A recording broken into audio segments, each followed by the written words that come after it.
Now, I would like to invite our respected guest speaker, consultant Eastern medicine physician, respected Sir Muzammal Ali Khan. Thank you so much, sir, for joining us, for your precious time you have given us. Please, sir, start and share your precious knowledge about important topic for today's webinar. And please, firstly, introduce your topic. Thank you so much, sir. बिस्मिल्लाहिर्रहमानिर्रहीम। अस्सलाम वालेकुम वरहमतुल्लाहि वबरकातुहू। मेरा नाम हकीम मुजम्मिल अली ख़ान है। तो आज जिस टॉपिक पे मैं बात करूंगा, मैं कुछ दिनों से यूट्रस के मुख्तलिफ अमराज के बारे में बता रहा हूं। तो आज मैं यूट्रस के ही एक मर्ज जिसे हम लकोरिया के नाम से कहते हैं, रतूबत वगैरह, सफ़ेद पानी, सफ़ेद रतूबत का अखराज होना, और ये क्यों होता है, इसकी वजूहत क्या है, और इसके जो प्रॉब्लम्स है, ये इस बीमारी के होने की वजह से हम कौन कौन सी बीमारियों का शिकार हो सकते हैं, और ये किन औरतों में ये होता है, इसके तमाम मुतल्लिक हम डिस्कस करेंगे। तो सफ़ेद पानी आना यानी लकोरिया, ये एक मर्ज जो है, औरत की जो यूट्रस है उससे सफ़ेद जर्दी माइल रतूबत खारिज होती है, जिसमें कभी बदबू भी होती है और कभी नहीं भी होती। तो लगभग ये जो तकरीबन 60 से 70 बल्कि 80% और लड़कियों में, औरतों में ये पाया जाता है। इसकी वजूहत ये है कि बाज़ औक़ात जो है हमारी जनरल कमज़ोरी, फास्ट फूड और खाने में बेअतदाली और गर्म तासीर वाली ग़िज़ाओं का इस्तेमाल, और बाज़ औक़ात ऐसा होता है कि खाने के दौरान पानी का कम इस्तेमाल या मजमूई तौर पर पानी का कम इस्तेमाल। जिस तरह हमें हमारे भाई जो हकीम साहब हैं वो बता रहे थे कि गुर्दों की बीमारी के मतलब कि गुर्दों की बीमारी में जो पानी की कमी की वजह से गुर्दों की बीमारी का मेन काज भी है। तो इसी तरह जो लिकोरिए का है या यानी रतूबत का सफ़ेद पानी का आना, ये भी पानी की कमी की वजह से भी मुतवक्के है। तो इसमें चाहिए कि हमें पानी की बहुत ज़्यादती करनी चाहिए, पानी ज़्यादा पीना चाहिए, और ख़ुसूसन खाने से पहले। मैं काफ़ी वॉइसों में ये बात बता चुका हूँ कि खाने से पहले पानी का इस्तेमाल करना जो है ये हमारे लिए बहुत ज़्यादा मुफीद है। तो होता क्या है कि कमी खून से या वरम रहम से या जनाना सुजाक आशिक वगैरह से या बंदिश अयाम से या गम व गुस्सा से, खौफ व हरास से भी ये आर्जा हो जाता है। वैसे अखराज रतूबत के लिहाज से ये मर्ज जो है ये 5 किस्म का होता है। तो सबसे पहले जो है कि मैं बात करूं तो यूट्रस की बैरूनी हिस्से से जो रतूबत खारिज होती है वो, और दूसरे नंबर पे यूट्रस के जो अंदरूनी हिस्से से रतूबत का अखराज होना, और फिर जो है यूट्रस की गर्दन से रतूबत का अखराज होना। बाज़ औक़ात ऐसा होता है कि यूट्रस के अंदरूनी हिस्से से सिलाने रहम यानी सिलाने रहम यानी सिलान यानी रतूबत का अखराज होता है, और बाज़ औक़ात नफ़रैन से भी रतूबत आती है। तो अलामत इसकी क्या है कि बैरूनी तौर पर यूट्रस में खारिश होती है और इससे सफ़ेद जर्दी माइल रतूबत निकलती है। कमर में दर्द होता है, और बाज़ औक़ात जो कमर में दर्द की शिकायत के साथ बोझ सा भी महसूस बैक की तरफ होता है, और बार बार जो है पेशाब की जो हाजत महसूस होती है, माहवारी में भी दिक्कत महसूस होती है, बल्कि बाज़ औक़ात तो दर्द होती है, काम काज को जी नहीं चाहता और मर्ज की मौजूदगी में हमल नहीं ठहरता। और इसकी जो एक वजह मैं और भी बताऊं कि ऐसी औरतों के पाँव की तलियों का जलना, मैदे की तजाबियत, ये भी अमल होता है। और इसके जो नुकसान होते हैं वो ये होते हैं कि जो रतूबत हमारी खारिज होती है उससे जो होता है कि हमारे खून में चिकनाई की कमी हो जाती है।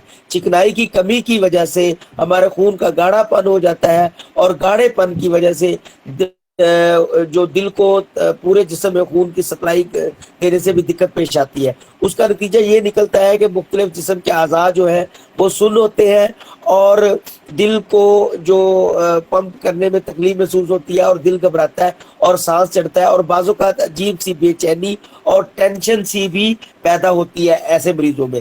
तो ये जो जिस तरह मैंने बताया कि ये 5 किस्म की लकोरिया होता है। तो पहली किस्म का जो मर्ज है ये नौजवान औरतों को होता है। चनाचा इस किस्म की मरीजा औरतों की यूट्रस की बैरूनी हिस्से से एक लेसदार जो चमकीली रतूबत निकलती है, जिससे यूट्रस के होंठ जो है वो आपस में बाजों का चिपक भी जाती है।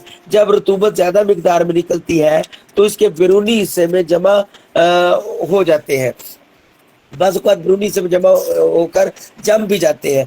दूसरी किस्म की बीमारी जो है अक्सर जो नई शादीशुदा औरतें होती है उनको भी हो सकती है। उनकी जो है यूट्रस में खारिश और सोजिश सी महसूस होती है और इससे सफ़ेदी माइल रतूबत खारिज होती है। अगर ये रतूबत जो है वो ज़्यादा इसका अखराज हो जाए तो ज़ख्म या सरतान हो जाने का भी अंदेशा होता है। अच्छा, इसमें एक और गुजारिश करता चलूं कि बूढ़ी औरतों में अगर पनीर की तरह की अगर रतूबत खारिज होती है तो उसको इलाज की ज़रूरत नहीं होती, क्योंकि इस उम्र में ऐसी रतूबत का अखराज एक मामूली अमर है। अलबत्ता जर्दी माइल रतूबत का जो है वो इलाज ज़रूरी है। तीसरी किस्म में ऐसी औरतें भी मुब्तला होती है जो 2-3 बच्चे पैदा कर चुकी होती है।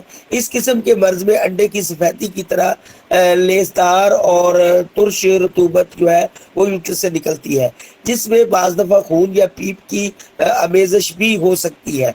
लाली या जर्दी रंग की होती है। इस किस्म का मर्ज जो है अक्सर जनाना सुजाक की वजह से भी मुमकिन है। चौथी किस्म का मर्ज जो है वो भी नौजवान लड़कियों में होता है या औरतों में होता है जिनका जमाना हैज खत्म होने वाला होता है। इस मर्ज में जो है यूट्रस से निकलने वाली रतूबत अंडे की तरह होती है, अगर इसमें गाढ़ापन नहीं होता, मगर इसमें गाढ़ापन नहीं होता। अगर मर्ज पुराना हो तो उसकी रंगत शोक और जो है वो पीली सी हो जाती है। तो पांचवी किस्म की है जो वो भी इससे मिलता जुलता है। तो आप आते हैं इसके इलाज की तरफ। इसके नुकसानात का जिस तरह मैंने बता दिया कि इसके मुसलसल इखराज से खून के गाढ़ेपन की वजह से दिल का घबराना, सांस का चढ़ना, बाज़-औक़ात सांस का फूलना, और इसी लिकोरिए के साइड इफेक्ट्स में से एक साइड इफेक्ट जो मैं बताता चलूं कि हेयर फॉल, बालों का गिरना और बालों में खुश्की, बालों की जो चमकदारपन है वो भी खत्म हो जाता है और बाल दो शाखा हो जाते हैं। और बाज़-औक़ात इसी लिकोरिए की वजह से सर का दर्द, और बाज़-औक़ात ऐसा होता है माइग्रेन का प्रॉब्लम भी ऐसी औरतों को हो जाता है जिस समय खिंचावट, थकावट और यानी इसमें जो अस्कात हमल में भी ये जो है लिकोरिया ये अमल दखल इसका बड़ा होता है। तो इसमें जो इलाज है वो मैं आपको बताना चाहता हूँ कि यूनानी इलाज है। तो सबसे पहले तो ये देखना चाहिए कि ये किस किस्म का लिकोरिया है। तो ऐसी औरतों को चाहिए कि वो पानी का इस्तेमाल ज़्यादा करें, खुसूसन खाने से पहले पानी का इस्तेमाल ज़्यादा करें, लिक्विड चीज़ों का ज़्यादा इस्तेमाल करें, फास्ट फूड से परहेज़ करें, और बिरयानी वगैरह और बड़े गोश्त और पराठा वगैरह इनसे परहेज़ करें, और ऐसी चीज़ों का इस्तेमाल करें जो ज़ूदो हज़म है, जो अच्छी तरह हज़म हो जाती है, और ख़ुसूसन दूध का जो लाजमी इस्तेमाल करें। तो उसके यूनानी इलाज की तरफ आते हैं तो तिब में जो उसका इलाज है कि फटकड़ी, बरिया, माजू, बरिया हर एक 2 माशा, कत सफ़ेद जो 4 माशा, ये साफ पानी में यानी 3 पाव साफ पानी में जोश देकर आपने इसको छान कर इससे जो है वो अपना यूट्रस को धोना है। तो इसके अलावा जो है फूल अनार जो है और अनार का जो छिलका है और माजू सब्ज है और 7 माशा ये सब ले ले, और फटकड़ी 3 माशा। इन अद्वियात को पीस कर भी जो है मुलायम कपड़े से पानी में तर करके इसको भी अंदर जो है शाफा वगैरह रखे, ये भी मुजरबात में शामिल होता है। और इसका जो इलाज का एक नुस्खा है, बड़ा मैं ज़बरदस्त नुस्खा है जो मैं आपको बताने लगा हूँ, तो उसकी तरफ ज़रा कीजिएगा कि नोट अगर कर लीजिए। तो ये एक तो यूट्रस के मसाइल के लिए भी बहुत ज़्यादा है, और औरतों की जो कमज़ोरी है, वीकनेस है, उसके लिए बहुत ज़्यादा मुफीद है, और जिन औरतों में एग्स वगैरह नहीं बनती उनके लिए बहुत ज़्यादा मुफीद है, और जिन औरतों को कमर में दर्द है या जिस्मानी दर्द है या वीकनेस है तो उसके लिए इस हद मुफीद है। ये मैं अरसा दराज से बनाता आ रहा हूँ, और मैं अल्हम्दुलिल्लाह इसके जो मैंने 90% रिजल्ट्स है वो लिए हैं। इसमें ये नुस्खा अगर कोई नोट करना चाहे तो नोट भी कर सकता है, क्योंकि ये बहुत ज़्यादा मुफीद चीज़ है। इसमें आ जाती है एक जड़ी बूटी है लाजवंती, ताल मखाना, मैदा लकड़ी, तुख्म टंगन और अस्कन नागोरी, जो मगज बीज कूंज है, मूसली स्याह, मूसली सफ़ेद है और बीज बंद सुर्ख है, सालम मिस्री है। ये सब आपने 3-3 तोले लेने हैं। शिकाकल 2 तोले लेने हैं। ताजी जावित्री और सुंड, मोचरस, जायफल और दारचीनी ये सब 1-1 तोला लेने हैं। मगज पीपल 6 माशा है, गुठली आम जो है वो 3 तोला है। ये सब अद्वियात को पाउडर कर लें और इसमें गाय का पहला दूध 1 दफा तर करके इसका पाउडर सफूफ बना लें। आपने क्या करना है कि 500 मिलीग्राम के कैप्सूल जो एक सुबह और एक शाम ताज़ा हमरा दूध के साथ यानी दूध के साथ इस्तेमाल करें। इंशाअल्लाह अजीज जिस्मानी कमजोरी, असाबी कमजोरी, लकोरिये का इलाज, लकोरिये से होने वाले जो मसाइल हैं या कमजोरियां वीकनेस है, उनका ये पेटेंट इलाज है। इससे सर का दर्द जो है वो भी अल्हम्दुलिल्लाह सुम्मा अल्हम्दुलिल्लाह खत्म हो जाता है। इसमें अगर किसी की कमर का दर्द है या किसी की टांग का दर्द है या कोई भी आर्थराइटिस का मसला है, जोड़ों का दर्द है, इससे अल्हम्दुलिल्लाह सुम्मा अल्हम्दुलिल्लाह वो भी ठीक हो जाता है।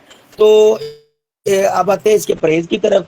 तो इसका परहेज है कि मैंने जिस तरह पहले अर्ज किया कि जो स्टील चीज़ें हैं, जो देर से हजम होने वाली चीज़ें हैं, वो ना दे और ज़्यादातर जो है ऐसी चीज़ों का इस्तेमाल करें जो जल्द हजम होने वाली है, और लिक्विड चीज़ों का ज़्यादा इस्तेमाल करें, जूसेस का इस्तेमाल करें, सब्जी का ज़्यादा इस्तेमाल करें, फ्रूट्स का ज़्यादा इस्तेमाल करें, और धूप में फिरने से, बाज़ों का गर्मी से परहेज करें।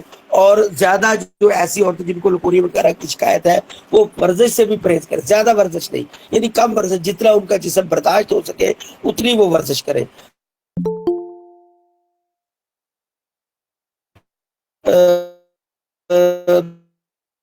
तो ये मेरा आज का लेक्चर था। अस्सलाम वालेकुम वरहमतुल्लाहि वबरकातुहू। इस सिलसिले में अगर किसी को कोई क्वेश्चन है तो वो कर सकता है।